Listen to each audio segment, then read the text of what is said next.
अस्सलाम वालेकुम दोस्तों, कैसे हैं आप सब। दोस्तों आज हम आपके लिए लेकर आए हैं कंस्ट्रक्शंस के कामों में इस्तेमाल होने वाले कुछ बेहद ही मज़ेदार इन्वेंशन जो कि वाकई में ही आपका काफ़ी नॉलेज बढ़ाने वाली हैं। तो चलिए दोस्तों शुरू करते हैं आज की हमारी ये वीडियो।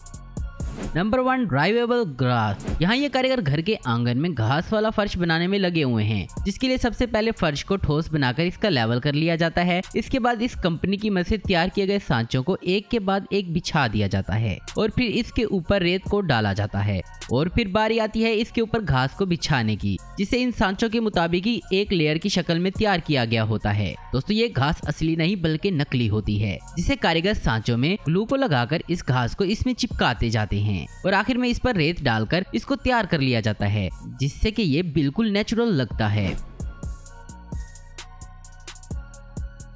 Number 2, GFRP bars. दोस्तों अभी तक आपने कंस्ट्रक्शंस के कामों में लोहे के भारी भरकम सरियों को देखा होगा, लेकिन दोस्तों आज के जदीद दौर में कुछ इस तरह के छड़ों का इस्तेमाल भी किया जा रहा है। सरियों की तरह इन छड़ों को लेंटर में बिछा दिया जाता है, लेकिन ये इन सरियों की तरह भारी भरकम नहीं होते, क्योंकि इन्हें गिलास पॉलीमर की मदद से तैयार किया गया होता है, जिसकी वजह से न सिर्फ इसका वजन हल्का हो जाता है बल्कि ये सरियों की तरह काफी मजबूत भी होती हैं। इनका एक और फायदा भी होता है कि इन्हें काटना भी आसान होता है और इनमें जंग लगने के मसाइल भी दरपेश नहीं आते।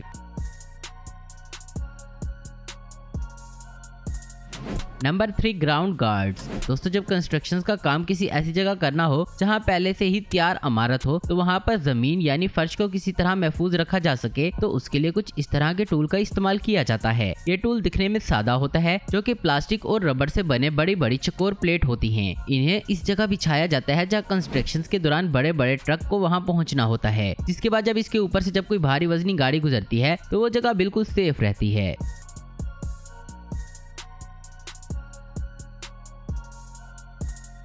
Number 4, linear.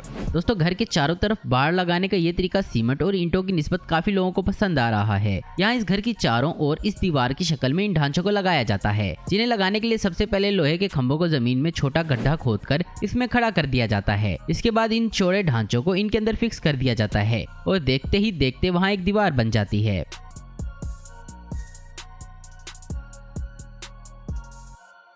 Number 5, build and lift. यहाँ लकड़ी की मदद से इस इमारत की छत को बनाया जा रहा है। यहाँ पहले छत को नीचे ही लकड़ी की मदद से तैयार किया जाता है और जब छत तैयार हो जाती है तो इस छत को जैक की मदद से आहिस्ता आहिस्ता ऊपर उठाया जाता है और फिर इसके बाद इसके नीचे लकड़ी के पिलर को बनाकर इस छत को इस पर टिका दिया जाता है। ऐसा इसलिए किया जाता है क्योंकि लकड़ी से बनाने वाली छत का काम काफी लंबा और पेचीदगी भरा होता है, तो ऐसे में कारीगर कम से कम मेहनत में इस काम को कर पाए, तो इसके लिए वो पहले छत को जमीन पर ही तैयार कर लेते हैं और इसके बाद छत को ऊपर उठाकर इसके नीचे पिलर टिकाकर इसको तैयार कर लिया जाता है।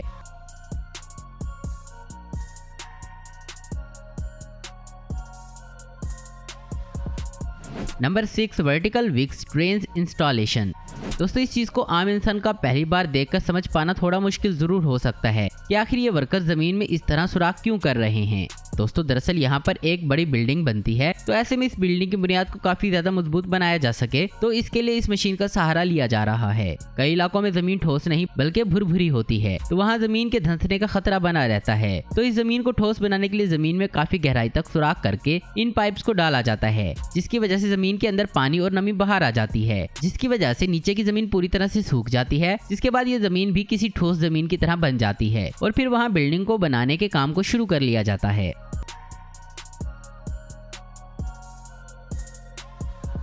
नंबर 7, रेक्टोलाइट। दोस्तों अक्सर आपने देखा होगा जब भी घर की छत पर लेंटर डालना होता है तो घर की दीवारों को तैयार कर देने के बाद वहां लंबी लंबी लकड़ियों को या फिर लोहे के खंभों को खड़ा करके लेंटर के लिए एक प्लेटफॉर्म तैयार कर लिया जाता है और फिर जब कारीगर लेंटर डालते हैं तो वो इसको दीवारों पर टिका देते हैं। यहाँ ये इन गत्तों के बने ढांचों को लोहे के गार्डरों पर रखते जाते हैं। इसके बाद इसके ऊपर सरियों के जाल को बिछा दिया जाता है और फिर आखिर में इस प्लेटफॉर्म के ऊपर कंक्रीट के मिक्सचर को डाल दिया जाता है।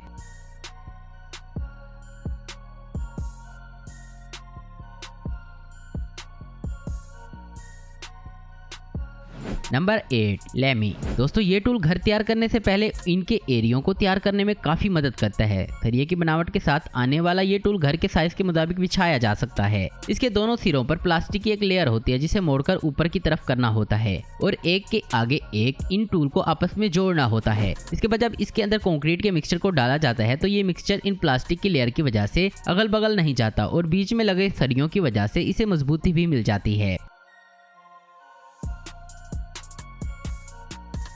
Number 9 solar stack. दोस्तों सोलर पैनल्स को घरों की छतों पर ही लगाया जाता है, लेकिन इन सोलर पैनल को छत पर लगाने के लिए छत पर ड्रिल करके इन्हें फिक्स करना होता है, जिससे छत खराब होने का खतरा बना रहता है। तो इस कंपनी ने एक ऐसी इन्वेंशन की है जो कि सोलर पैनल की छत पर फिक्स करने वाले हिस्से को छत पर चिपकाने का काम करता है। ये मजबूत ग्लू बहुत ही कम मिकदार में इस्तेमाल करनी होती है, जिसके बाद सोलर पैनल के नीचे वाले हिस्से को इस पर टिकाते ही ये इससे जबरदस्त पकड़ बना लेता है। अक्सर जब तेज आंधी तूफान आते हैं तो इन सोलर पैनल के उड़ने का खतरा बना रहता है, तो ये टूल इसको टिके रहने में मदद करता है।